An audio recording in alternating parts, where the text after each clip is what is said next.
Wondery Plus subscribers can listen to Morbid early and ad-free. Join Wondery Plus in the Wondery app or on Apple Podcasts. You're listening to a Morbid Network podcast. Redacted, Declassified Mysteries is a new podcast hosted by me, Luke LaManna. Each week, I dive into the hidden truths behind the world's most powerful institutions, from covert government experiments to bizarre assassination attempts. Follow Redacted on the Wondery app or wherever you get your podcasts. Hey, weirdos. I'm Elena. I'm Ash. And I'm Ronnie. And I'm Ben. And this is Morbid.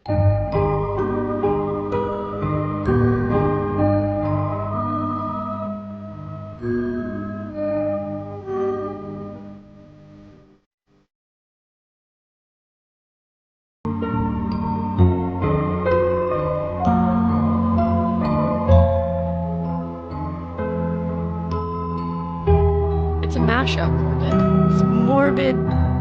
I don't know how to mash those two up. The Morbid I was going mash. to try. Watch What Morbid. It's Watch What Mappens. Watch What Morbids. Yeah. There you go. There you go. Makes Who perfect knows? sense. We tried. We have special guests with us today. We have Ben Mandelker and Ronnie Karam from Watch What Crappens. Hi. Thank you so much for coming. Thank you Hi, guys Ronnie. so Hi, much Ben. for having us. Thanks for having us.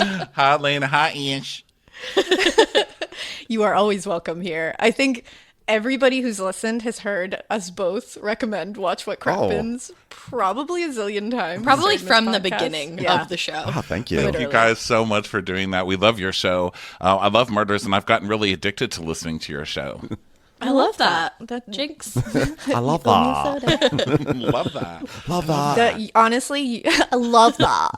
Your show is that thing where everybody's like, "What do you guys do to stop like thinking about these horrific murders and like bring yourself back into like a happy place?" And I'm like, I listen to Watch What Crappens. I just Oh, watch wow. What Crappens. I recommend that to all. Well, yeah, it's funny because to stop from thinking about like the darkness of the housewives, I watch murder shows constantly. So isn't that Wow. weird? It's a cycle. It's it's a a weird different circle. kind of darkness. Yeah. It's a beautiful cycle. I often pitch the show. I say, when people say, what's our podcast about? I'm like, it's a thing that makes you not think about grisly death. You know? It's, Yes. it's that sort of distraction. That's the tagline.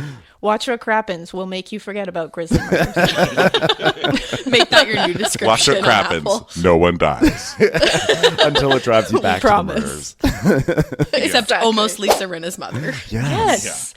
Which we just talked about. We have not covered that serial killer yet, but now we have to. Now What we're was going to his do that name? like next week. David Carpenter. Yeah, almost murdered Lisa Rinner's mom. Yeah. Rinners. Rinner. Lisa Renner. Rinner Small. Yeah. That was like a yeah, reverse the trailside Boston accent. killer killed people on hiking trails, which is just so rude. I mean, murder is rude in is. general, but like, do you know how hard it was for me to get out there and exercise in the first damn place? Yeah, right? Seriously. And then you're going to murder me about Yeah. It's also so cliche, right? It's like, I don't know if I want to go out on Yeah. that trail because what if there's a murderer there? And everyone's like, there's no murderer. And then the trailside murderer is like, I actually think I'm going to do that. I will murder someone It's on like, the I trail. am I'll do here. that. Not only that, I'm going to make it my thing. Yeah. Yeah. I'm the trailside murderer now. Yeah. Like make Lame. it more convenient for me if you're going to kill me, like a treadmill murder, you know? it. Or You won't you catch go. me there. And you're not expecting anyone there. No, never. So Yeah. that would be better. Not even expecting myself there. Really ruined trails. Honestly. Well, today, unfortunately, we're not talking about the trailside killer, but we are going to talk about other killers. And today we are going to do something a little different. And hopefully everybody's not like, You're probably usually But- like, anyways. But we decided we were going to do something just like weird and spooky. And I'm also going to bring you down for a minute. So like, just get ready. It's like But your I'll- job. I'll like try to bring you up a little bit. I don't know. I can't promise anything. But what we are going to do is talk about 4 songs that most people probably have heard, especially one. One is like very popular. And these songs were written based off of true crime events or just really like weird, spooky, creepy events. And we're just going to talk about the real case. We're going to talk about the song. And we're going to talk about how weird it is that people write songs about murders. Yay. Yay. I think it'll be fun. Music and murder. Morbid the musical. Exactly. Once like more with that. feeling. Yes. I'll just stake it. So the first one we're going to talk about is the one that I think everybody's at least going to remember the song. If you hear the song and you go to your Spotify and listen to it, you're going to be like, oh, yeah, that song.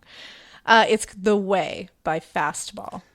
It's like a really upbeat song. Yeah. Kind of summery. It is summery. You I was know? listening to it the other day after you brought it up, and I was like, ooh. And then I was like, oh, wait. Oh, Hold on. Yeah, I was just listening to it in the car very recently, and I was like, oh, this song. I actually bought that CD in 1998. I have the Amazing. Fastball CD, and I pretty much bought it for that song. That was back in the day when, like, pre-MP3, where my rubric was that if I liked 2 songs, I would buy the CD. And I actually liked The Way was so usually much, me I too. bought the whole CD based on that one song. On You one broke your single? rule? Yeah. Wow. Yeah, it's a bop, this song. And it's one of those, I'm not really a big lyrics listener in general. Like, I never know the lyrics to songs, and I get them wrong all the same. time. So this one, the second I heard it for this, I was like, oh my God, I love this song. How is this about 2 old people wandering off and dying in their car? Like, how is that? You tricked me. Like, we're all walking around like da da da da da da da Oh, da yeah. da da. It's true. It's so true. It's And those so lyrics true. are so infectious. There's an article about the song. I don't know if you guys saw it in your research, but there's an article from actually 2 years ago that's sort of commemorating like the 20-year or anniversary of the song. And it's telling about the history, but it intersplices it with the lyrics. And as you read the I lyrics, saw that. you just know exactly the lyrics. Like those lyrics, Yes. you're like, oh, I know You're like, exactly what part of the song that is, because the lyrics just get into your head. Oh. And when you first listened to it, you were like, oh, cool. It's like a song about 2 people who are just like, forget about it. We're going to go on the away. open road and forget about our lives and everything's going to be great. And you're like, wow, fun. Except I never listened to the one part of the song where it says their children woke up and they couldn't find them. And I was like, whoa, Yeah, it how makes did I it a miss little that? dark. Like, you had children and you just abandoned them? My problem is Yeah, that I recite lyrics. I can sing lyrics, but I don't actually pay attention to them. So I just like blindly, I'm like, their children woke up and they started crying. I'm like, Yeah. ha ha ha. But I'm not actually thinking like Like, their yeah. children woke up and started crying. Like, wait, what? Yeah. That never hit me until now. Yeah, but also, like, that's what children do. So it's like, who cares? It's still a bop. It's like the children wake up, they're crying, but the parents are drunk on the lawn having fun. Like, that's what it sounds Yeah. fun, But then to find out it's about an 88-year-old and an 83-year-old couple, one with Alzheimer's, one who just had brain surgery. They go to some fair in Salado, Texas, and then just disappear and are found 2 weeks later dead in their car. I mean, you guys, like, I get that we have to make things for entertainment, but what if their children woke up and couldn't find them? They're 88 and 83. Yeah. Exactly. I know. I was Young thinking that too when we were just talking about that. It's like, well, they woke up like in their own homes. Yes, Exactly. Which they were just crying because their Which- marriages were falling apart. Had nothing to do with their parents being missing. They were like in cribs, like being like, Mama, where Dada. are you? Yeah. Like, it was I a little need you less to bleak. literally survive. It is. It's still bleak, but like in a different bleak way. They were trying to make it bleaker than bleak. It's more about the emptiness of their lives. Exactly. It's even bleaker. It's like your It 50-year-old truly child is. wakes up crying. That's a True. bigger story going on. It's a totally different bleakness. It is. Well, the real story is it's like I don't remember this happening at all, but apparently it was like nationwide news. Like this was a big deal when they were missing. And their names were Layla and Raymond Howard. And like you Layla. said, So Layla was cute. 83 and Howard was 88. They lived in Texas. They had both been married for like a really long time before finding each other. But both of their spouses had passed away. And I think it had been like a decade between them losing their spouses and them meeting each other. So they had a decade of like just hanging Like before they met, you before mean? they met each other. Gotcha. And they met in 1986 at church. And they Cute. fell in love and they got married that same year. Cute. And Raymond had recently undergone brain surgery. I think he had had a stroke and he had been in like a small car wreck that he had gotten some kind of brain injury. And Layla was showing a lot of signs that she was suffering from like Alzheimer's or some kind of dementia. There was definitely some memory loss going on. And since Raymond was going through the brain surgery trauma, he was having memory loss. So their family was getting a little concerned about them driving, but I think I would. And they tried. They would hide their keys sometimes, but then they said that they respected them so much and this upset them, so they didn't want to and it's kind of like a fine line you have to walk. If you're going to hide the keys, at that point, is. just take the keys. No, they don't stop, because you kind of become a little kid again. We took my grandpa's keys away because he was just literally running into everything. And, he still had his wits about him, but he was just old. I mean, he was in his mid-80s. And, of course, he didn't want to do it. He was like my old Lebanese grandpa. And we took him away. He would go through everyone's to find his keys. And sometimes it seemed like he was trying to hit things. Because sorry, that turned on my Amazon for some reason. Shut up. Amazon's like, can I get you a bumper? And it's a monologue. When she comes on and she starts like, oh, by the way, if you need this, this, you're or like, this. why? Yes. In a quiet suburb, a community is shattered by the death of a beloved wife and mother. But this tragic loss of life quickly turns into something even darker. Her husband had tried to hire a hitman on the dark web to kill her. And she wasn't the only target. Because buried in the depths of the internet is the kill list, a cache of chilling documents containing names, photos, addresses, and specific instructions for people's murders. This podcast is the true story of how I ended up in a race against time to warn those whose lives were in danger. And it turns out convincing a total stranger someone wants them dead is not easy. Follow Kill List on the Wondery app or wherever you get your podcasts. You can listen to Kill List and more Exhibit C true crime shows like Morbid early and ad-free right now by joining Wondery Plus. Check out Exhibit C in the Wondery app for all your true crime listening. Hotshot Australian attorney Nicola Gaba was born into legal royalty. Her specialty? Representing some of the city's most infamous gangland criminals. However, while Nicola held the underworld's darkest secrets, the most dangerous secret was her own. She's going to all the major groups within Melbourne's underworld, and she's informing on them all.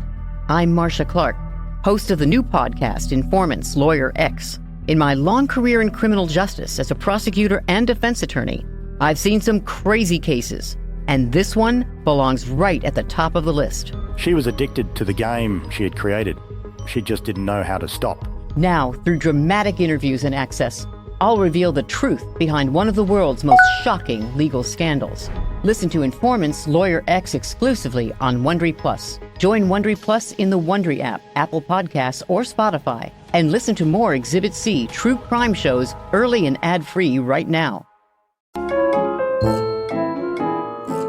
But yeah, it becomes a thing. And then in this story, they had been stopped a couple of times by the cops in Arkansas because their kids think they missed an exit or something, so they just kept driving all the way to Arkansas. And I mean, listen, if you ever need somewhere to live and you like to drink and drive, go to Arkansas because they got pulled over 2 times. Twice. And the cops were like, you're fine. You're free to go. And they were only supposed to be going 15 minutes down the road this day. 15 minutes down the road. It was like a 10-mile drive. It was to this like Pioneer Day festival thing that they went to every single year. And their family was like, I think it was their son was like, hey, I can drive you and like drop you off and I will absolutely come get you later. Like maybe we should do that. But Layla was like, we do this every year. I can do it. Like, don't worry. I'm going to drive. That hurts my heart. I know. Yeah. So they let them go because, I mean, I don't have like super elderly parents like in their like 80s with Alzheimer's, so I can't imagine what it's like to have to be like, hey, mom and dad, like you can't go. I have to bring you. It's like such a weird role reversal. Yeah. They probably weren't ready and it for that. feels disrespectful. Right. I know. It must be such a strange place to be in. Mm-hmm. Yeah. And so they were like, wait. no, we're going to go. Doesn't that sound great? To be like, oh, my turn. No, you are not going out right now, young lady. You gotta get your butt back in your bedroom. Oh, I'm actually excited for that maybe a little bit. They wouldn't let me go anywhere. You're going to pay it back. The rebel kids' revenge. Except at this point, they're like, we don't want to go anywhere. So yeah, exactly. Cool. That's fine, Ash. You're like, you have to go out. Go do something. So yeah, they went off in Layla's Oldsmobile. She was driving because she had become like the primary driver at this point, especially after his accident. Yes. But like she was still going through it, so it wasn't awesome. Mm-hmm. Usually they came home around 3 p.m. on the days that they went to this festival, but 5 p.m. came around 8 p.m. nothing was happening. They didn't hear from them. So they immediately called the police because their family was like, what could be happening right now? So the news was everywhere. This went out everywhere. Except Arkansas. I was just going to say, that's what's crazy to me is it's like, it kept saying in all the sources I was reading, like, this was nationwide news. It was everywhere. They were not like, Arkansas. Helicopters were searching for them. And it's like, but these 2 Arkansas cops are like, hey guys, I think we might have seen those peeps. hey, what you doing? Did anyone ask them where they were going? That's my question, right? Like if they were, but like if they were supposed to have gotten off the at an exit, if the theory is that they missed an exit, but then kept on driving, don't you think that like the police officers might have said something like, "Hey, where are you going?" And they're like, "Oh, certain town in Texas," and they'd say, "Oh, turn around." Like I'm wondering what is happening there. Right. Well, funny you say that because one of the cops that stopped them said they did seem a bit disoriented, which is like if you stop an elderly couple who is disoriented, like maybe call someone. I don't find family. Like I don't know what the protocol is for that, but there should be one. But it doesn't seem like you like pat them on the ass and send them on their way. Is the correct protocol. Guys, there. you have to remember, it was Pioneer Day. Okay, it was. And there were probably loads of older people like drunk on the roads. You know, and that's very true. It was probably down to that. Like, it's another drunk, frisky old couple again that we're pulling over. You know, like, are your eyes crossing? Good, get yourself on. You're good. You like there's 5 tree branches and a stop sign wedged into your fender, but we think you're good to go. Well, it was the second cop that stopped them because I guess they didn't have their headlights on, so that's why he pulled them over. And he talked to them, and he said that, first of all, he said that Layla in particular was so gentle and seemed like his own grandma. Oh, stop which I was right like, now. Oh, okay, just rip my heart out of my chest. Yeah, thanks a lot. Yeah. That's grandma privilege right there. And she said... Oh, I can't wait for that. Right? She said that they were trying to get to Texas. But even that to him wasn't like cause for concern. Like, you should go back there. Because he also was like, hey, where are you from? And she was like, I don't know. Oh. And he was like, oh, okay. Cool. Just get back on That's the road fine. with your and he vehicle flicked on their a headlights highway. and we're like, just God, get back that way.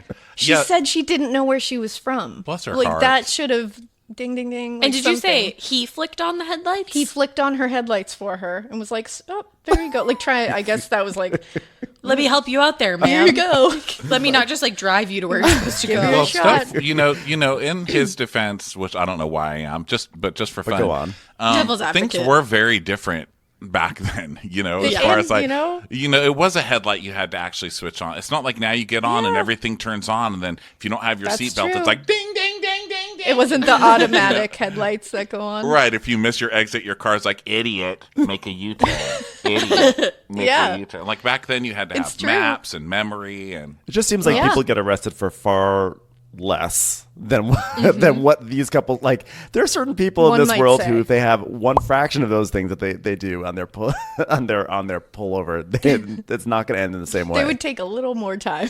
Yeah, they definitely would. Well, this actually later made that particular department do like a whole overhaul of good. how they dealt with like impaired elderly drivers because they were like, yeah, this shouldn't have happened. Yeah, like literally they need a protocol. I think I said this that. could have stopped there. Yeah. They would have found them. They would have contacted the family and they wouldn't have let him drive again. So the family found out about this. They did find out that 2 cops stopped them because they were getting like sightings of them throughout Arkansas. So now they're like, what the hell is going on? Oh my God, imagine being their kids. Yeah, but they're getting like hope now because they're like, okay, they're alive. Like they're just tooting through Arkansas. And I guess Layla also had like family in Arkansas. So they were like, maybe she's trying to find them. I don't know.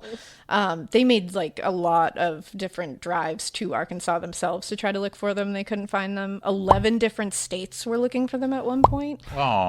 They were spotted at a farmer's market together in Arkansas, that's so they just must adorable. have stopped. You're Isn't ruining that adorable? me. Right? Yeah. I Listen, know, if you I'm can go off sorry. in a blaze of glory, get some fresh produce, you know? This was really going to take Ash for a ride. Yeah, my heart. But yeah, they couldn't find them. Then 13 days after they went missing, 2 young boys in Hot Springs, Arkansas were walking home from a video store and they smelled something very strong while they were walking by a cliff that led to like a ravine and a creek. They went home, straight home, and they told their parents. They were like, They didn't see something's anything. weird. They didn't see Oh, anything. good. Because this place was also searched at one point, but police couldn't see because it was such thick brush that they might have already been down there and they didn't know because they had already searched. You know, I mean, this But is look one, how- this is one of the benefits of rural areas, because if you're in Los Angeles and you walk by something that has a crazy smell like that, you're like, well, it's Thursday. Right, but it also shows the difference in like how much the police pay attention and how much the parents pay attention, because the police are like, oh, these two people are kind of out of it, lost, don't have their headlights on, Probably nothing fine. fishy here. But the kids come home and say, Mom, the creek smells weird. Well, of course the creek smells weird, you know. But the parents have more foresight to be like, maybe there's a crime. You know? Exactly. Right. And they did. They called the police because they were like, maybe someone should just go check. I don't know. So the police showed up, and at the bottom of a 25-foot cliff, they found Layla and Raymond's Oldsmobile. Oh, God. There were no skid marks leading to the cliff. Like, so there was no break happening. They just sailed right off So the maybe cliff. she thought she was just going down like a rural road. They think that maybe, because they also think they were going about 50 miles per hour. Oh, wow. They could tell. So they think that she either didn't see the cliff and just sailed right off of it, or maybe thought it was a turn, or maybe something happened that she became impaired to the point where it just Oh, that veered gives me off. chills too, to like picture that. Yeah. And Raymond seemingly had passed away like pretty quick. He was in the passenger seat, still in the passenger seat. She, however, had left the vehicle and had managed to walk a very short distance before collapsing and passing away. And from things I read, she was still like holding the keys and everything. Oh like, my God. Yeah. Wow, this is terrible. They Why had- did they write a song about this? They had traveled more than 400 miles away from their home. 400 miles in 13 days. and they Like, were supposed to go 15 minutes away. 15 minutes Wrong turn. away. It's like such a sad ending to this story, because it sort of has a is. whimsical quality to it. It does. It does, which is Like why they wrote the farmer's song, I market, think. Pioneer stop. And it's just like they're just cruising through and like Just seems like vibing. everything's just vibing together in the Old car. vibes. Yeah, but it's just like, and then it ends and you're like, womp. Yeah. Like it's a just huge like, bump at aw. the end. Like that's not how I wanted it to end for them. The only thing that their grandkids and their children said that like they were glad they were together Yeah. when that happened. Like it wasn't just one or the other. But I hate still, that it's she was like, alone oh, for like even a minute, even like a walking second. around. Yeah. All I can hope is that like she didn't know what was going on. Yeah, I would hope. It must have been also Yeah. so Now- startling, right? I mean, have you ever been driving in a Going branch off a falls- cliff? Yeah. I I would know it's sort of a imagine hot that's take, I know, but A little bit. But yeah, the really lyrics, anyone can see that the road that they walk on is paved in gold, and it's always summer. They'll never get cold. They'll never get hungry. They'll never get old and gray. Aww. Isn't that like Ruin me. that part is that's what I wrote down for creepiest lyrics. That gave me chills. And then at the end it says you can see their shadows wandering off somewhere. They won't make it home, but they really don't care. Yeah. Oh, I don't. But Like, you but get maybe they chills. do I actually care. don't find the song Like, creepy. how do you know that? Oddly enough, I don't find It's- the song creepy, because from what I read, the song was written almost like leaning into the liberation aspect of it. Like, let's make a break for Just it. Let's getting go to the outta here. Ozarks. And then, it sort of didn't pan out. But like, I actually feel like I think that fastball's angle is the right one, which is, this is it. Let's just go. And, maybe it wasn't supposed to end exactly like that. But, No. I do feel like they probably had a fun adventure to finish it all out. Yeah. I feel like they did up until that point. Well, 'Cause they like were going you to said. farmers markets, Right.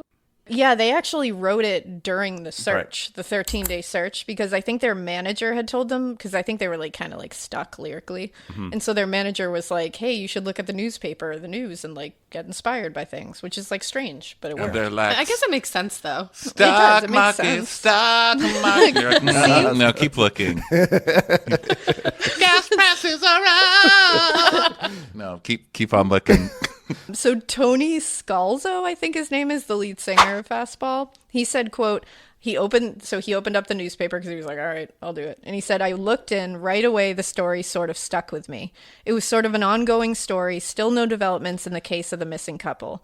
I just started getting these ideas. Well, maybe they don't want to be found. Maybe they're just like, they're sick of being responsible and they just want to go out and have fun, that's exactly what he wrote. Yeah. Like, Yeah. you know what I think it was? It was the headline that so he saw this story in the Austin American Statesman newspaper, and the headline said, elderly Salado couple missing on a trip to nowhere, which I was like, that's the headline that draws. Yeah. That would Like, be very Also, inspiring. so Well, I it would is, wonder and it's that also is. good for tourism because in Texas there probably like literally is a town named Nowhere because we have a Right, bunch. right, We've got yes. lots of little towns out here. People are like, "Hey, honey, have you checked out Nowhere? Could you look that up?" You ever been nowhere? I feel like it's so snobby. Maybe they were going somewhere, and they're like, they're going nowhere. They're just going nowhere. Yeah. It's rude. They're career luckily, shaming them. The paper. Their They're like, family loves it. Enjoy your trip Which to is- nowhere, old people. Wasn't the toy box killer from Truth and Consequences? yes, he That's was. the name of the town that he was from? Yeah. An actual town named Truth and Wow. Consequences. That's in New Mexico, right? Truth and New Mexico. That's what it Consequences? was. I was Yeah. like, was that Texas? Yeah. Close. That name Very always close. bothered me growing up because people would be like, "Hey, we're going to go to Truth and Consequences for the weekend." It just always sounded like a game that I wasn't popular enough to be asked to play. You know? It also sounds like really bleak. Like I don't It want to really go to does. Truth and Consequences. No. Yeah. I want to go to Lies and Who wants any not of that? consequences. Lies and no freedom. consequences. Let's go to Lies and Freedom for the weekend. Lies and irresponsibility. Yeah. Hell yeah. Lies and That's no where I'm accountability ever. I was just New gonna say. Mexico. Los Angeles. I love it. Well, their family loves it. They think it's like a great tribute to them. I guess at first when they heard it on the radio, because it was released as a single, and they were like, hey, that kind of sounds like what happened to mom and dad. And then they found out afterwards that it was written about their mom and dad. And they said Layla would have loved it. Oh, like she would good. have loved to be like a star as She would have this, like bopped to it. Yeah, and they said like Yeah. it feels like a very good tribute to them because like they like to take little trips and adventures together. So like it feels that. like it's like Nowhere. right to them, which I Right. love. Well, and it just takes the like, I would keep saying bleak, but it just Yeah. takes the bleakness out of it all. It does. It takes the darkness that definitely could be attributed with this song to Right. like, okay. It makes it like I think somebody said before. It makes it whimsical. I love that the family like loves it. it because 'cause Yeah. I love, but also no, because I was sort of expecting the article to then tell us about some protracted legal battle, and I like that they actually were just Right. like, "This is so awesome that we have this song to remember Grandma and Grandpa." A nice tribute. Yeah, right? Yeah. And that she would have loved it. Like, Yeah. I love that she would have been like, that's me. Hell yeah. And it just I goes to love show that. you may just think you're, on your way to some pioneer fair with, your husband. It's like another day, but you're going to be written about very shortly Yeah. in a pop song, Yeah. So keep your Yeah. heads up, everybody. Live for Look that, at that. if nothing Yeah, else. keep your heads up. Fastball's listening. They should do more Listen, songs all like of you that. out there in Truth or Consequences, New Mexico, just keep that in mind. Fastball. Next time you're Go having a out there bad looking day. for That's- lies and unresponsibility. Lies and no accountability. Yeah. Fastball is On your basically way like to the there. Dick Wolf of songwriters, right? They're like doing like the Yes. rip from today's They're headlines. officially. Dun, dun. They need to make like several albums that are just ripped from today's headlines. I would love love that it. actually. I would too. I would listen to it. Well, they're not getting invited to Lilith Fair. Lilith Fair. Lilith Fair. Now there's a crime. Sarah McLachlan would really. That would be a crime. She would really have a. I would like to see her song about this because it would be Sarah beautiful. McLachlan actually has a song that she wrote that I almost included on this list. Possession. Oh, shit. Was it Possession? Yes, that's about the stalker Yeah. that she had that sent her, and she uses pieces of the letters a great that he song. sent her in the What song is it? Possession. Ooh, I don't know if I've heard that. Oh my! It's, Yeah, it's like you definitely really have heard it. creepy. Read It's- the I probably lyrics. haven't. I just don't realize it. Yeah. We'll have to talk about that one in another because I It's great. feel like there's so many of these that I kind of want to do a part 2 at some point. Like We should just have a series with Ronnie and Ben We'll called just like bring you back Hot for Takes on everyone. Songs. But one, I will say this next one is like, Womp womp. like this one's definitely a real bummer. So get ready, everybody. Hold on to your butts. This is called Suffer Little Children, and it was written by Morrissey. Morrissey's always out there just doing the he's- most. He's Yeah. feeling a lot of feels, and he's letting us know about it. I But- mean, usually I love it, but this one is whoo. well, this one is about the Moors murders, and if you listen to Morbid, which you're here, If you listen to assume you Morbid's do, 4-part series. yeah, I did 4 episodes on the Moors murders, so I spent like weeks like totally enveloped in those. And if you want to listen to those episodes, by the way, because I'm just going to give a quick overview of this. Yeah. They're 166, 167, 168, and 169. And you will hear our mental health decline throughout all of them. You will hear us have to take many a breather.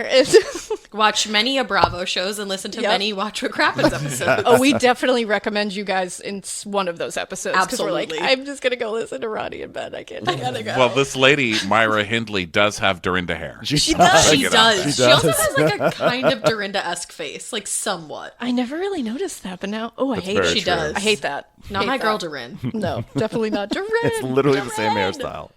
It literally is. It's not even like Same a color, same joke of everything. it's like it's exactly the same. It is the Yeah. same, yeah. They're a It's, like, really terrifying bad. looking couple. The They are picture a on terrifying couple. Wikipedia of them is really scary. There's always been something scarier about couples Yes. murdering people. I mean, Because not two only because there's people- more people, like obviously it's two people, so that's scary, but also there's just something about couples in general. You know, like when you're single and you're hanging around couples, it's not all couples obviously, but there are some of those couples who are just like, "Oh, really?" Ha ha ha.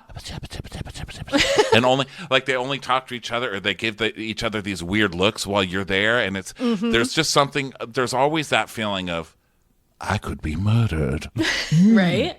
By this couple. And it's always weird when two people That's what I was going to say. find each other that like this is a very niche thing they were doing. Yeah. Niche market. Like abducting and murdering children. It was. Like that's niche to me. Yeah. And for two people in the world to find each other and be like, I like you. Right. Hey, do you also like to abduct and murder children? And for them to be like, yes. Well, because that's the that's thing. wild to me. Like, how Well, does that happen? Right, and I feel like a lot of times it's usually one person influencing the other, like a lot more. yeah. And Myra tried to say that Ian was doing that to her, but I think each of them, like on their own, would have been like up either way and did like. Oh yeah, things. you listen to her. Not that you can listen to the tape, which holy hell, I can't imagine if you could. No thanks. But if you listen to her on the tape of one of these murders, she's just as much into it as Ian is, and she tried to claim she wasn't until they found this Right. tape, and they were like, what, which? And she was like, oh, whoops, I guess I was mean on that one. And it's like, oh, to a 10-year-old that you murdered? Like, Yeah. are you kidding me? Yeah, I she hate definitely Myra tried Hindley. the whole, you know, well, it was all him. He drugged me and he brainwashed me. Yep. But yeah, it seems like it was as much her because this relationship was just crazy from the very Bonkers. beginning. I mean, my God, Diabolical. like the stuff they used to do on dates. Like they would go to an X-rated film and then go drink German wine at Hindley's house. You're like, German what? wine. Casual, just Friday.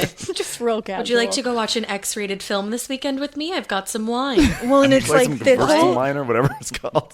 It's like a weird Tinder pickup, and you're like, I gotta go. Who wants some Riesling and watch an X-rated movie?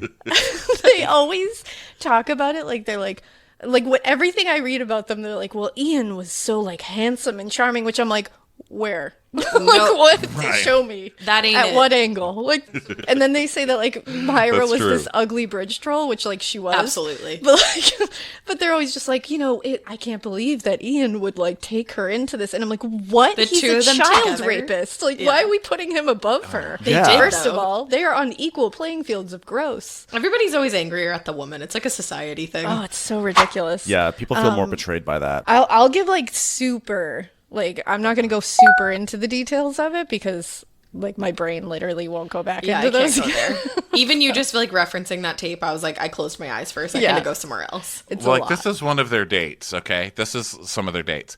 Brady then gave her reading material, and the pair spent their work lunch breaks reading aloud to one another from accounts of Nazi atrocities. Yep. They would literally read like Mein Kampf and like literally Give each other accounts book reports. Didn't of quite make it Nazi to the Oprah Book atrocities to Club, each huh? other. Not quite. quite. Not quite. God. Just missed How it. was your lunch? And they would just sit and read aloud to each other from it. Like Those it couples cute are if it was, weird like, too. Like a romance novel? I knew a couple like that who had couples book club, but only with themselves. And Ew. they would be like, "So how are you not a guys doing?" club. They're like, "Today we had book club and we like read to each other. Oh, like we'll go no. have picnics and read to each other." So it's No. like that gross couple, but with Mein Kampf. but Yeah. with Nazis. Like that's too much. Gross and gross. I don't think Like, the only- Mein Kampf is ever a value add to any situation, especially Definitely not not. a couples book club. I can tell you, the only thing that John and I have ever done, even remotely close to that, is when God. that podcast S Town came out. And he was working during the day, and I was at home during the day, and we would listen to the episodes, and then like text you and be like, "Did you listen to episode 1? Yeah, that's Don't listen to different, though. episode 2 yet. You have to wait for me." Like that's as I'm like That's that like a with TV Love Island, show, yeah. like watching something right. together. But I'm like, no, we could not have booked. That was a good one, S Town. Oh, such a good That one. was a good one. But it was such a bummer at the end. You were like, It was such a bummer the whole time. this Actually, is I where need to this still is listen to the going? end. I listened to the first, I think, 3, and that one just gets so sad too because there's like suicide and all this stuff. You got to finish it out. Yeah. I do, yeah. I crazy. needed a break, and it's been a while, but yeah. Then I found spiritual podcasts, so it's back to it's definitely back to S Town. I need to figure out what's going on. Because I started looking up like the pictures of his maze and stuff online because you can find them. I got like real into that rabbit I hole. haven't forgot actually about even S-Town. listened to So S-Town. good. I feel Listen very to bad it. about this. I'm like many years listened- behind. It's so good. Same. I listened to the first episode and then you kind of told me what it was about. And I was like, well, our job is already really a lot. So I think Yeah. I'm going to just listen skip to this anything one. else. I've been listening I'll to just Welcome tell to Your you. Fantasy because that's like, involves more shirtless men, I feel like. There you go. Inherently. Well, now that we've all like brought ourselves up, let me just like smash us all into the ground really Yay. quick. So the Moores murders, like we said, are Myra Hindley and Ian Brady. They were in a really weird relationship together. Womp womp. They had 5 victims between 1963 and 1965 in Scotland, at least 5 that we know of. Yeah, and there's 5 definitely way more. Yeah. They had Edward Evans, who was 17 years old. Keith Bennett was 12 years old. Pauline Reed was 16. John Kilbride was 12 years old. And Leslie Ann Downey was 10 years old. They buried their victims in various places on Saddleworth Moor, which is why they are referred to as the Moores murders. Keith Bennett's body has never been found. To this day, has not been found. Because the Moors are like huge. Massive. And They're so like scary. bogs, right? Oh yeah, and it's like Like so vast. vast, Vaster so than vast. Yeah. I mean, there's His a whole mother- monster up there in Scotland. I mean, they can hide anything. They can. Legit. They have a prehistoric monster in a lock. They literally have a monster. Yeah, we're pretty hardcore. Yeah, that monster is right outside of a castle that is my last name. So Oh. the Urquhart Castle. Yeah. Oh, that's a Just throwing nice that out flex. there. It's like not my last name, but that's my family's last name. But whatever. I have a monster-adjacent castle. Hell Yay. yeah! I used to tell people in like elementary school that we vacationed there, but it's just ruins. That's People iconic. believed me. Just went with it. Going to my Scottish castle Yeah, this just weekend. going How to about you? With Nessie. I have a pet. My Loch Ness. vacation pet. So, unfortunately, though, Keith Bennett's mother did die never getting his body back and never knowing where he was, which they tried everything for years to try to get these assholes to say where any of them were, and they wouldn't give it up. They also have photos found where they would go out together to the moors all the time, not just to bury bodies, but also to just like hang out. To read Mein Kampf to each other. Yeah, and just like take like weird ass pictures of each other. They were just like, they were so dumb. But there's photos of them posing on the victims' graves and like with their dog Poppet. Like cheesin'. Yeah, like their just- dog Puppet. Yep. And then they were using the box brownie, camera. Like everything just sounds so Yes. cute, but they're just murdering kids. Yeah. I know, they're the worst. Yeah, terrible. And in particular, Leslie Ann Downey's assault and murder was captured on audio tape. The former police chief, John Stalker, said of this tape, quote, "I first heard the tape when I was a detective sergeant in Manchester investigating the Moores murders. When the 16-minute tape was played at the police station before the trial, I saw senior detectives and legendary crime reporters, hard men who had been through the war and seen terrible things, dissolve into tears. Anybody unfortunate enough to have to listen to her harrowing last desperate moments could not fail to conclude that Hindley was evil and an equal partner with Brady in the crimes." There are transcripts of this tape. I do not recommend you look them up. It will ruin you. It's horrific, but when you see them, because I read them in like a book that I was reading to research the case, you truly see how evil these people are. Wow. Like evil. Straight up evil. Gives me chills. I would like never be the yeah. same again after reading that. No, that case is honestly one of the worst to me. And They this were is definitely one of those cases where, that saying, don't judge a book by its cover. This is definitely one of those books that you judge by its cover. Yes. Like you Cover's see the right on cover of point. this book and it looks freaking terrifying. Yes. I mean, both of them just look wrong. They look dead inside. Yeah, they do. they are. Do have dead eyes. Mm-hmm. Yeah, dead inside. Oh yeah, like especially Ian's, like that picture of him, I'm like, He looks like a monster. Like, Yeah. he literally looks like a monster without even knowing There's anything. just nothing. Because I remember I didn't know anything about this entire case, and you showed me the picture, and I was like, I hate him. I don't know what he did, but I hate him. I can Yeah, sense he's it. got like that frown and just that vacant evil. Yes. Look, you know, And it's like a there's perma evil frown. and then there's like stupid evil. And stupid evil, I think, is scarier. It Because is. it's just nothing. Right. There's just nothing behind Right. there. And there's like, because that's the picture that a lot of people see is that mugshot photo of him. And if you see other photos of him, he looks even scarier. Like that photo is really scary. And then you see him just like in Polaroid photos with her or not Polaroids, but like old timey photos. Sure. And like even from the side and stuff, he's always just like furrowed, like his Scowling. brow, like he's always Yeah. scowling and angry. And you're just like, ugh. Just Well, like he this- is more handsome in other photos, though. I looked him up because you said that. Yeah. And there are some where I guess I can see the handsome part. I mean, not that really matters in a murder case. But it just kind of 'cause we were does because talking that's how about he it. like kind of convinced people that he was an okay guy. Right. So like, Yeah. you know, that's like some They're of very them hipster. it does matter because it gets people. Unfortunately, like a prettier face will sometimes make people believe that you're less of a threat. Yeah, like, look at all of anybody's ex-boyfriends or girlfriends. Yeah, exactly. Exactly. It's called Look at the Exactly. Cast of Summer House, okay? Yeah. Yeah, seriously. Just because you have a nice face doesn't mean you're not garbage. Right. There you go. Jack's tale. And this also goes to show like how you can really mask your face without, fillers and stuff just by like smiling or smoking a cigarette cool from the profile side where you look kind of Exactly. handsome. Yeah. But then in the mugshot when it's like you're just caught and it's just you're plain evil right there. And on your everything just face. leaks out. Yeah. And it's just who you are. Yeah. Yeah. Yikes. It was. Ugh. Well, they were arrested, luckily, after Myra's brother-in-law, David Smith, witnessed and was asked to participate and cover up the murder of their last victim, which was 17-year-old Edward Evans. He broke the next morning after seeing all that, and he called the police. But Edward Evans' murder was literally Ian straddling him in their home with a hatchet and just demolishing his head in front of God.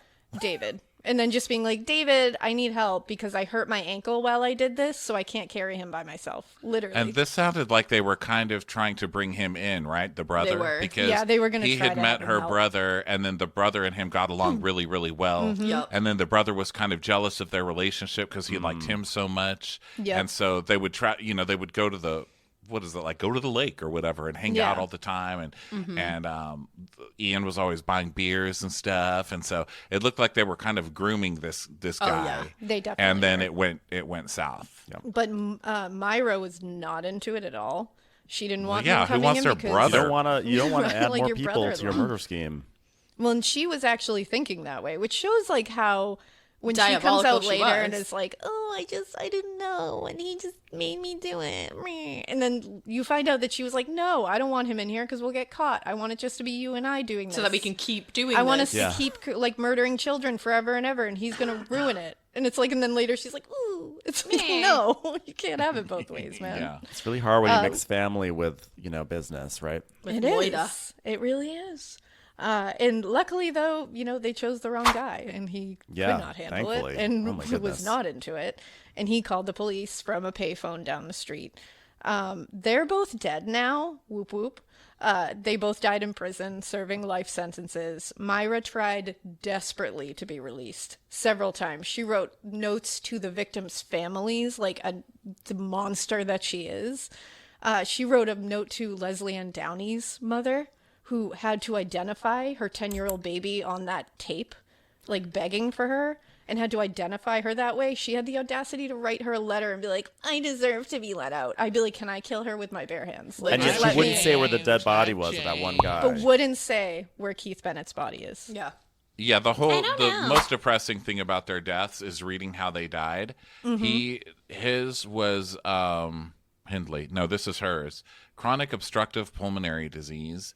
And his was, I don't know, some other natural cause, like you mentioned. Oh, bronchial pneumonia. I was just And gonna it just say, I'm seems pretty sure really it's just It really pneumonia. just seems unfair, I mean, will no matter say- what. Oh, sorry. Go ahead. Oh, no, don't worry. I was just going to say, I will say that when I wish I had it in front of me. I should have brought it up. They had I found every ailment that they were suffering from at the end.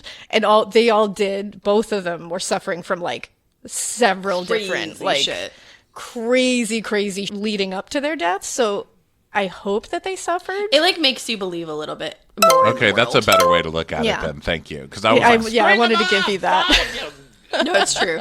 Well, when you wanted listen to to the give you Morrissey that. song, it's like, okay, well then this fits because the Morrissey song is just super, or the Smith song is just super, super depressing and sad. I was listening to it, I'm dark. like, oh, So dark. Yeah. this is clearly about extremely dark murders because it's taking Yeah. me to a very dark place. It's so dark, and it even has like sound effects in it, like children laughing and like Yes. or That's when a I'm woman. out. There's like a woman laughing in it and stuff, Yes. like Myra. It almost feels like, and it's like ugh.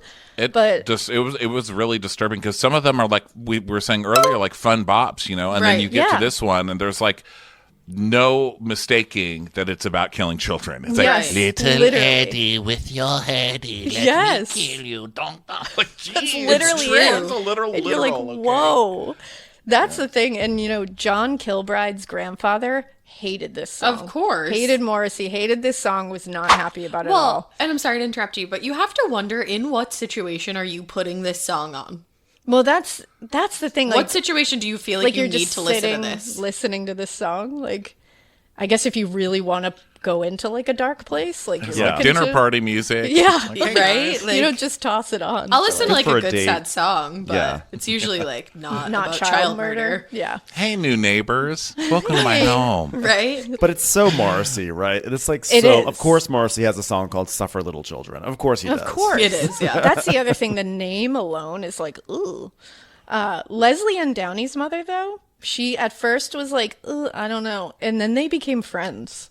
Her and Morrissey? Yeah. He would go and visit her, and I believe Keith Bennett's mother. Wow. And would give them money and like Wow. pay for things for them, and like they all became close. Well, I guess So- in like a strange way, it's like an artist's point of view of like commemorating what happened in their lives. No Because fastball. No, it's definitely no. no fastball. A little bit different. But Morrissey actually said he wrote the song because he was so haunted by the Moors murders. Like had he to, like, said get he's it out. like he's been kind of obsessed with it, like not in a way like, oh, I'm so obsessed, but like it just won't leave his mind. Yeah. Because Yeah. he actually grew up on or near a lot of the streets that these Right. abductions took place. I didn't even know that. Yeah, so he said he was a child at the time that it was happening too. So he heard all the warnings. Everybody was terrified. It felt personal. Yeah, and so he said, quote, "It was like the worst thing that had ever happened, and I was very, very aware of everything that occurred. Aware as a child who could have been a victim. All the details, you see it all, so evil. It was, if you can understand this, ungraspably evil. When something reaches that level, it becomes almost absurd, really. I remember it at times like I was living in a soap opera." And the song itself has quotes from Hindley's interviews and names all the victims. Wow. And the creepiest lyrics for me are Leslie Ann with your pretty white beads, because that is one of the biggest things. She was wearing a white beaded necklace that night that she had just gotten as a Christmas gift from her brother. And that was like a big thing because those beads were found and tied back to them. Oh, John, you'll never be a man. And you'll never see your home again. Oh, Manchester, so much to answer for. Edward, see those alluring lights? Tonight will be your very last night. Whew. Isn't it just like, The whole time I like, you know, when your body just goes, whoa. Yeah. We've said that before. Like, you know what I mean? it's like it radiates for a Yeah. second chills. Like, Yeah. that's, It's not like, even a chill. It's like a vibration. yeah. So, but it's not a vibe. I'm assuming the song didn't chart so well on Casey Kasem's America Top I 40. doubt Right? I doubt it. I doubt it. I don't think But, so. you know, You never know, Yeah. but you know, at the same time, it kind of like shows you how shallow most of the music we listen to is now. Oh, Yes, yeah. It's not about right? anything. As I went Right? through the lyrics of all these songs today, I was like, God, our music is really shallow. Yes! Like, what is it Yeah, it even sucks. about? It's like, you dumped me. Like, That's literally really for it. 3.5 minutes. Levitating. I mean, I only listen to Adele, so that's all I really hear. But but it's so true because this stuff is like really like cerebral, and you have to like think about the different like they're using metaphor. Well, not Morrissey. Morrissey's like murder. Morrissey's just straight But- up like, hey, this is what happened. But like they're talking about stuff that is actually like important. Yeah, or, yeah. like should be discussed. Yeah, And reflected upon. and stories, they're Yeah. storytelling. Yeah, I literally cannot imagine what it must be like to grow up on a street for several years where there is like a serial killer and you are the prime demographic. The only thing Yes. that I can even come close to equating it to, which is like not really the same thing at all. But in LA, about like 8 or 9 years ago, there was like around New Year's, there was this like serial arsonist that was lighting cars on fire. And it was like for 5 days straight, this guy was lighting cars on fire, which is not the same at all as a serial killer. But still this scary. this vibe took over the city where it was like, who is going to, like, everyone became a vigilant. It was like keeping an eye out for this arsonist. And it was like, who's crazy. next? And for like 5 days, it was like everyone was talking about the arsonist. Everyone was keeping an eye out. And you were just like on edge. And I can only imagine that being exaggerated, or not exaggerated, but amplified by murder, right? Mm-hmm. Yeah. And especially as like a child. And at that time. Well, welcome to being a woman at any time in history. That's true. That's true. Could you imagine always being in peril? I was like, that is true. And it's, yes. But like as a child. Yeah, that's like every too. murder case. I was just reading about one of the songs we had talked about covering, and it was about a serial killer. And one of the songs was how this woman wrote the song because it was during the Green River Killer time. Mm-hmm. And it's like 49 women or something, Mm-hmm. 47 or 49 women. Yeah. Just murdered, and no one really cared because they were mostly sex workers or disadvantaged. And it was so sad. And it's talking about feeling like a woman, in that time and probably every time. Yeah. Because those are all the murders, pretty much. Those are literally all the murders. Oy. No, it's true. It's literally like, I want to go jogging in the mornings, but I'm not gonna won't go jogging in the mornings, and it sucks. But actually, it's funny that you brought that one up, because that's the last one we're going to talk about. That was like a perfect transition. That What a really great was. transition, Ronnie. Oh, I thought What a I'm so segue. sorry. I spoiled the whole thing. No, that was you didn't. perfect. You just I led us right canceled. into You it. introed it. You You did. segued, Ronnie. That's a segue. You did. You did a That's great what job. professionals do. Well, Ronnie, welcome and to you did it. feeling like a woman in any time period. Ladies. Take it away. Neko case closed. So this one is actually called Deep Red Bells by Neko Case. And it is about Gary Ridgway's murders, the Green River Killer murders. He was convicted of killing 49 women and girls between at least 1982 and 1998, making him the second most prolific serial killer in the United States, with the first being Samuel Little, who had 93 victims. 93 plus. Yeah, those are the ones he admitted to. Right. He's thought to be responsible, though, for at least 71 murders, Gary Crazy. Ridgway. Wow. At least. He says, I think he claims it's like upwards of 80. They always do, though. They do, but he actually has like the Like a body Sam count Little to back kinda it up. thing. Yeah.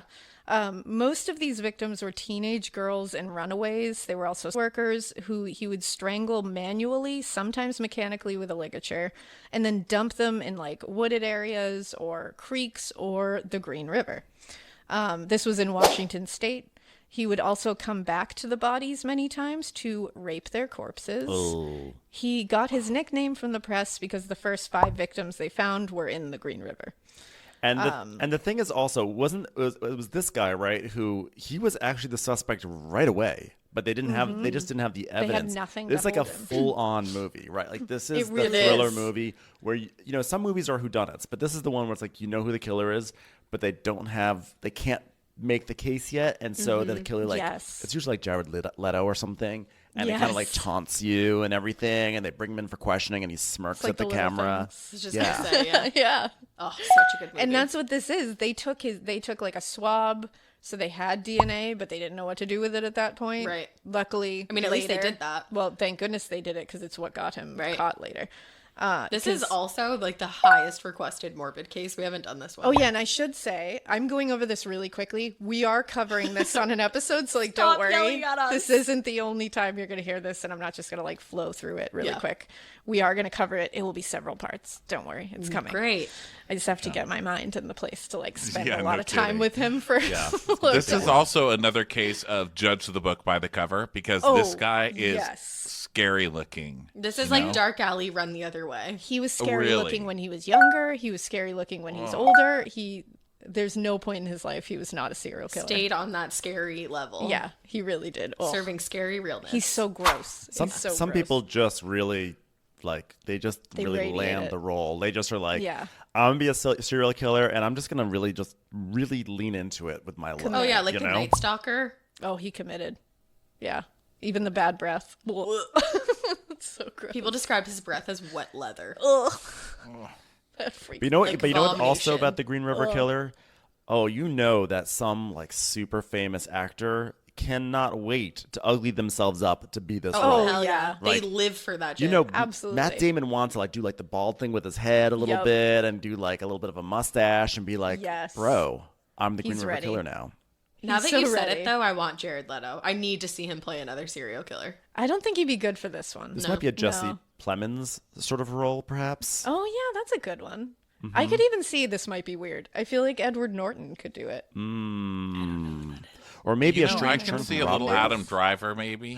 Adam Driver, 100%. With like 100%. severe wiggage, you know, like Oh, like lighten up his 100%, hair Ronnie. color and stuff. And this is I could exactly see the sort that. of role he would want to do. And then he'd make no one look at him in the eyes while he was getting into character. Right. He'd be like, do not look at me while I'm in the truck factory set. Do not look at me. 100%. Now I want the. I'm surprised that there hasn't been like a big movie about this. It's coming. But I guess it kind of did all just wrap up in the beginning of the 2000s, so they usually wait like a beat before they do it. I also just waited a beat to tell you I do know who Edward Norton is. I knew you knew I had who to Edward Google Norton. it. I'm young, okay? Oh man. Okay, so Gary Ridgway was arrested in 2001. Thank goodness, because it was all thanks to the DNA advances. He had been swabbed like way back in like the 80s. And they finally, right? They swabbed his cheek in the 80s. It sat on a shelf. And in 2001, they were finally able to use it to match with semen he left at the scenes. Oh, yeah. yeah. He Semen will was get you every that time. like he was that like narcissistic and just like whatever that he was like I'm gonna leave it. Well, I mean, you also have Whatever. to think he probably didn't know that was Yeah, coming. you don't see it, but it's like wow. No pun intended. But it is That's just- narcissistic to just be like, I can do whatever I Yeah, I want. literally do whatever I want. Just leave my straight up DNA all over the place. Because what's weird too is that he did a lot, and I'll talk about it in a minute, to like he was meticulous about not getting caught. But then would like leave that. But then he would there. like leave his like business behind. Right. It's very weird. But he said when he was first arrested, he immediately was like, nope, wrong guy. You got the wrong guy. But then like almost immediately decided to just confess it all. He just like Weird. sat down and was like, let's talk about it. I'm going to tell you all Maybe about he it. was just like getting tired of like covering it up No, I think he just like wanted to talk about it. Yeah, he's wanted, like, just the that kind attention. of, he likes talking about and it. wanted to relive it probably. Oh yeah, and as you see, he like is really excited to tell you about it. He said he just wanted to kill as many workers as he possibly could. That was his reason. He was like, bummer that you stopped me. Wow. He said he hated them. He thought they weren't real people. So he said, I didn't think anyone would really miss them. No, and he was people like, and do. if anybody did, it would probably be later. And then by then I'd be long gone. So it wouldn't matter. Wow, what a grade A jackass. Yeah. He It's a even real- said, and I quote, I do not have a good memory of their faces. I killed so many women. I have a hard time keeping them straight. That's lovely. Cool. Oh my God. Yeah, his childhood, he was a bedwetter until he was 13, and his mother would wash his genitals after every episode. He would later tell defense psychologists that as an adolescent, he had conflicting feelings of anger and attraction towards his mother and fantasized about killing her. Yep. He had like a mutated Oedipus complex that turned like Right. because, and he Yeah. would say like later he hated her. He said he used to think about like cutting her face and stuff. Like, Jesus. Like, okay, yeah. Ed Gein. Was she a worker? I don't think so. I wonder what I'm the not hatred sure, of to that be came honest. from. There needs to be more fly swatters slapping children's foreheads when they do something wrong. That's what there needs to be more of. Oh my goodness. No more serial killers if we just all live by that. Well, look Why at this. fly I your mean, kid. the whole thing. No, that was you didn't. perfect. You just I led us right canceled. into You it. introed it. You You did. segued, Ronnie. That's a segue. You did. You did a That's great what job. professionals do. Well, Ronnie. welcome You to did it. feeling like a woman in a time period. Ladies, Take it away. Neko case closed. So this one is actually called Deep Red Bells by Neko Case. And it is about Gary Ridgway's murders, the Green River Killer murders. He was convicted of killing 49 women and girls between at least 1982 and 1998, making him the second most prolific serial killer in the United States, with the first being Samuel Little, who had 93 victims. 93 plus. Yeah, those are the ones he admitted to. Right. He's thought to be responsible, though, for at least 71 murders, Gary Ridgway. Wow. At least. He says, I think he claims it's like upwards of 80. They always do, though. They do, but he actually has like the like body a Sam count Little to back kind of it up. thing. Yeah. Most of these victims were teenage girls and runaways. They were also workers who he would strangle manually, sometimes mechanically with a ligature, and then dump them in like wooded areas or creeks or the Green River. This was in Washington State. He would also come back to the bodies many times to rape their corpses. Oh. He got his nickname from the press because the first 5 victims they found were in the Green River.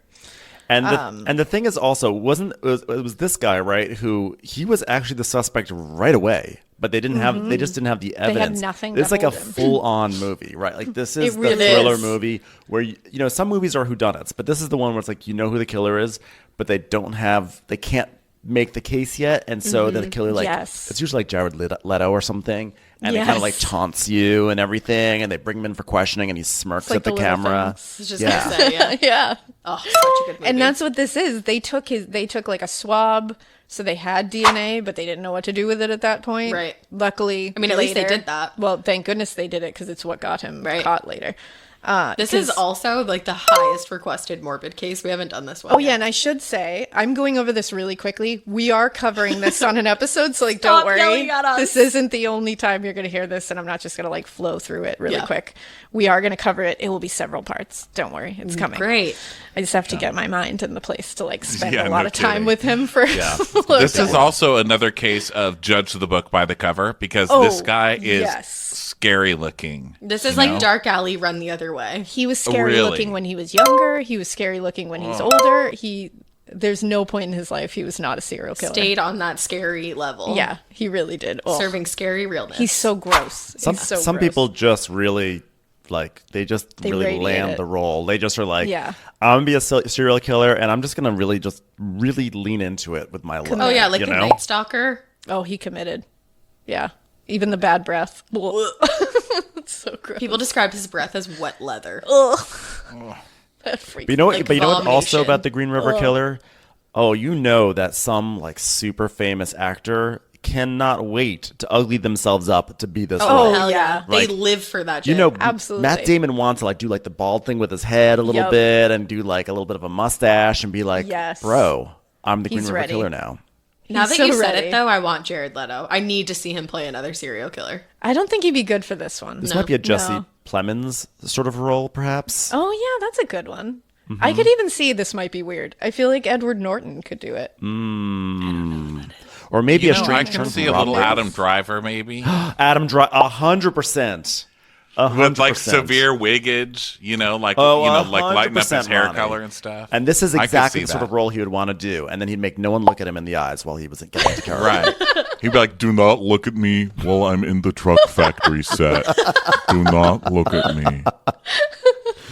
100%. I'm surprised that there hasn't been like a big movie about this. It's coming. But I guess it kind of did all just wrap up in the beginning of the 2000s, so they usually wait like a beat before they do it. I also just waited a beat to tell you I do know who Edward Norton is. I knew you knew I had who to Edward Google Norton.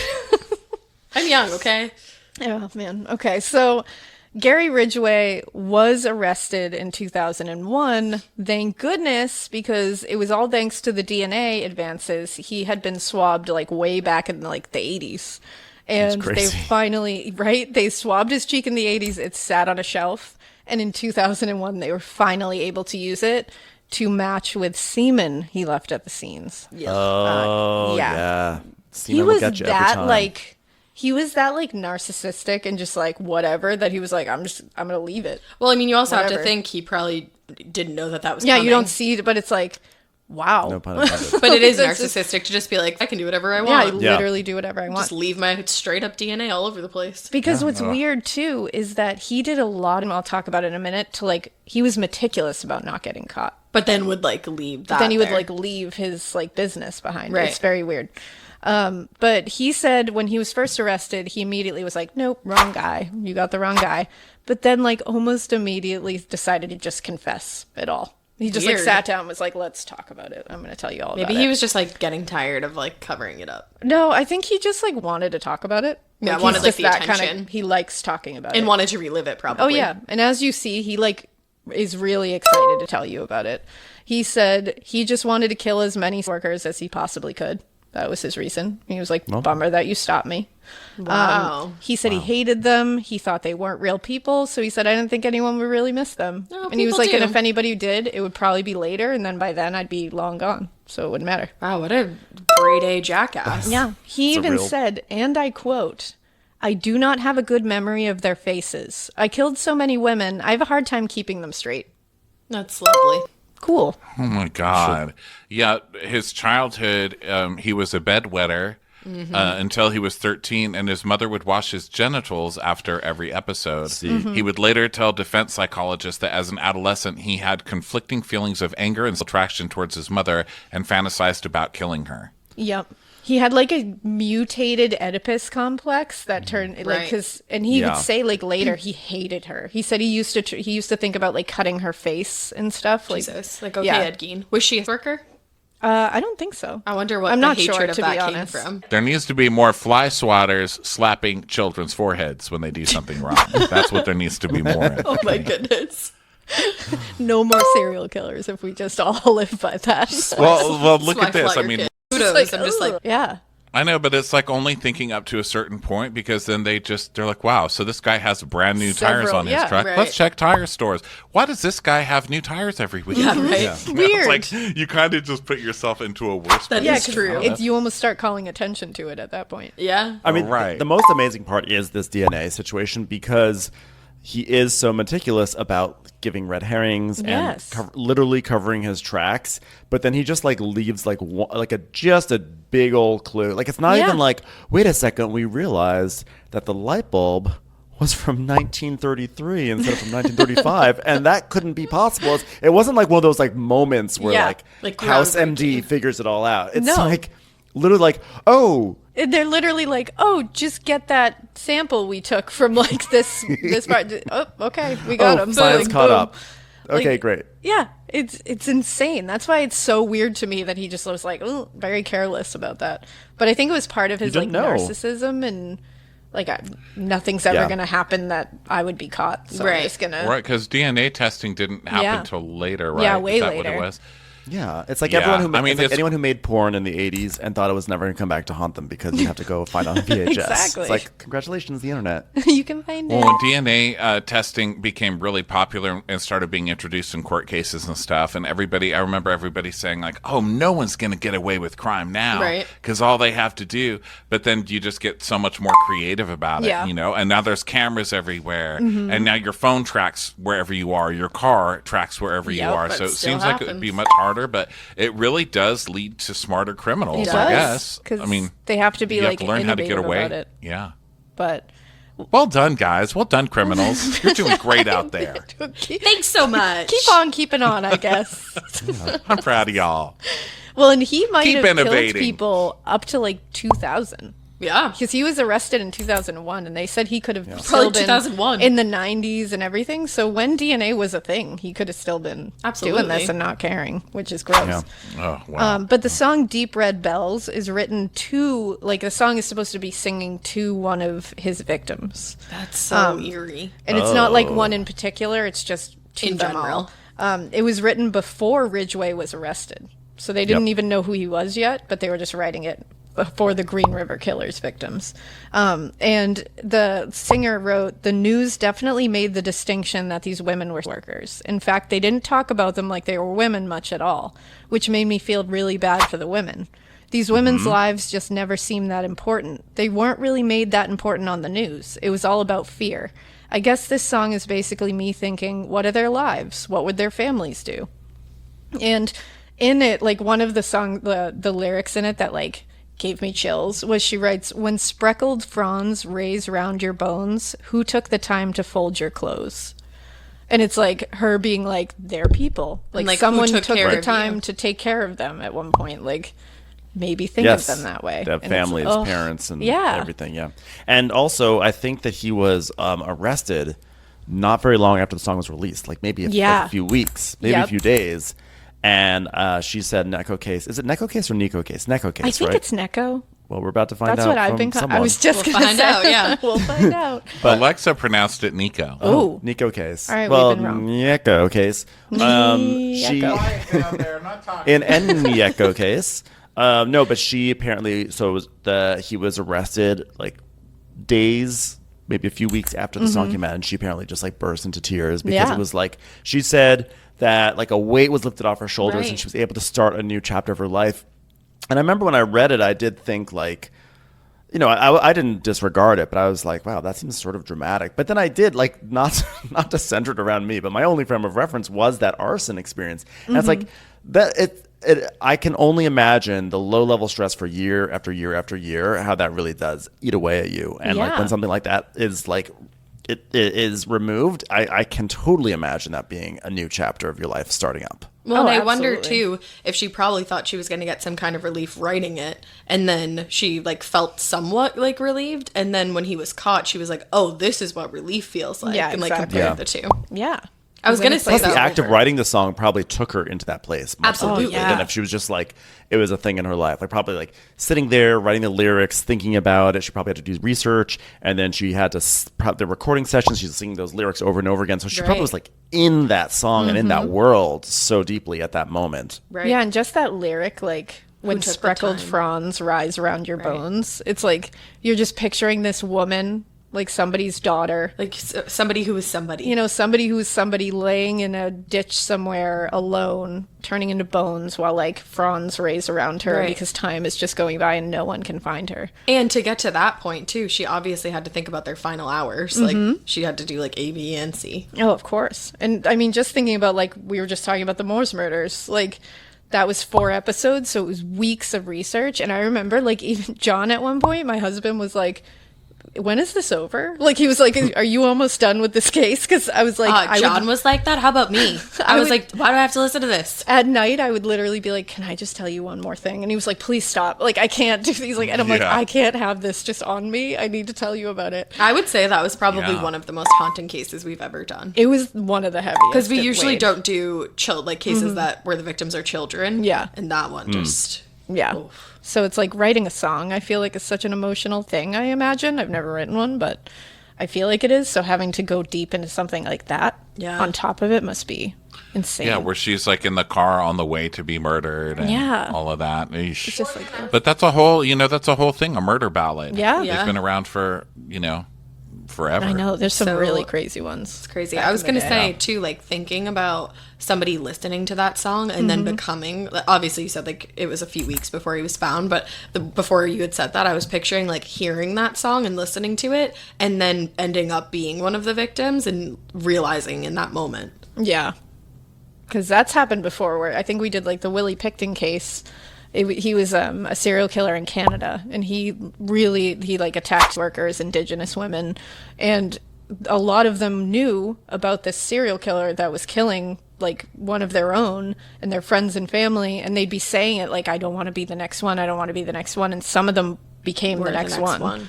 And it was like, oh, that just brings it to such like a visceral place. Like it's just Yeah, when you kind of feared it was coming and then it's here. Oh, it's like living your worst nightmare. Yeah. Totally.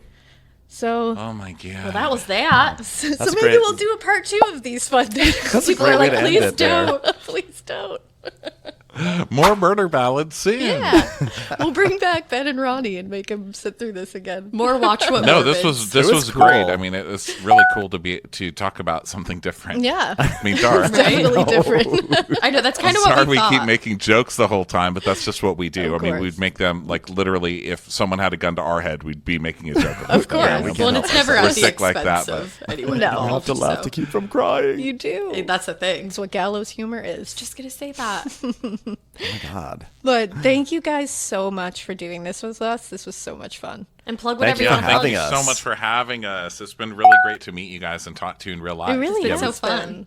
It's been a blast. Do you have anything coming up? Do you want to plug anything? You can plug away. We just have our podcast, Watch What Crappens. It's available on all podcast platforms. And then, we can follow us on social media. On Instagram, we're at Watch What Crappens. And on Twitter, we're at What Crappens.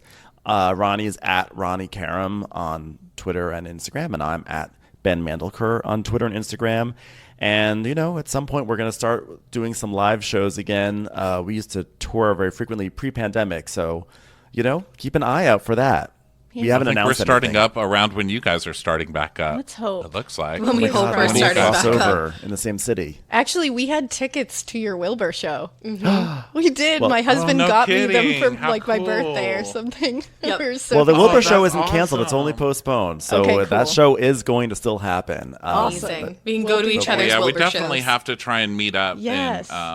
in the flesh, Yeah. either on. That sounds so gross to say on the show. Like, let's meet up in the flesh. Like, I don't mean it in a murdery way, but yeah, either if we're in the same town or when we come to your town or whatever, let's go hang out. Oh, and yeah. have dinner. Let's do it. We have to. Yay. Absolutely. We'll keep you updated as soon as we can say anything about when our Wilbur show is rescheduled and when any of our shows are rescheduled. We absolutely will. We're going to shout it from the Freaking mountaintops. COVID, man. Yeah. It's like right when you think we started getting the schedule back together, and then like, Yep. guess what? Same. The Delta variant's here. Delta was like, bitch, never mind. Yep. Yeah, and so it messes everything I up. know, and kids can't get vaccinated yet. So that's the reason That's the we're problem. really unhinged, because all mine are under 5. So they're nowhere near Yeah. the vaccination stage. Oh my god. Yeah, So we're yeah, like, that's November, that's a real December? problem. That's what we're hoping, but Yeah. it's so scary. It is very scary. I know. I know. Well, health first before any live shows. Exactly. That's what we're So holding until out. then, we'll just be on the internet. Exactly. We'll just Zoom with each other from time to time. Yeah. We'll play like live audience sound effects to make it sound Yeah, like right? that. We're going to have to at huge some point. amphitheater. It's so huge. I'm not above that. We've done it, Me actually. neither. We've done it. It's not even a joke. I love it. Amazing. All right, guys. Well, thank you so much. Thank Thanks, you guys. so much. Bye. Bye. All right, guys. Well, we hope you enjoyed that different episode. We've definitely never talked about we've mentioned true crime songs before, but we've never actually gone into them. Yeah, so. done like a deep dive into it. Yeah, it was interesting to do. It's really crazy to see what people write about, and to say the least. And Ronnie and Ben are so amazing. They are so funny. I love them with more than my entire This heart. could have been like 10 hours and we would have been fun. Legit. But I highly recommend, again, that you go listen to Watch What Crappens if you love Bravo and if you love people that are really funny.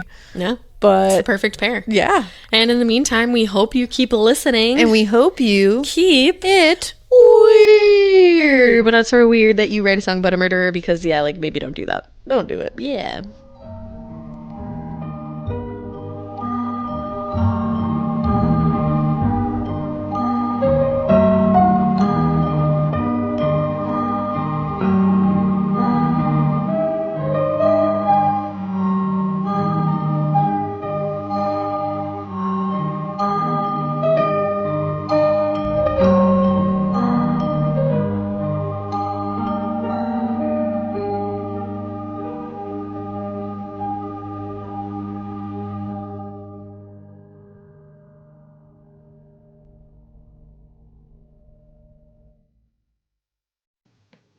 If you like Morbid, you can listen early and ad-free right now by joining Wondery Plus in the Wondery app or on Apple Podcasts. Prime members can listen ad-free on Amazon Music. Before you go, tell us about yourself by filling out a short survey at Wondery.com/survey.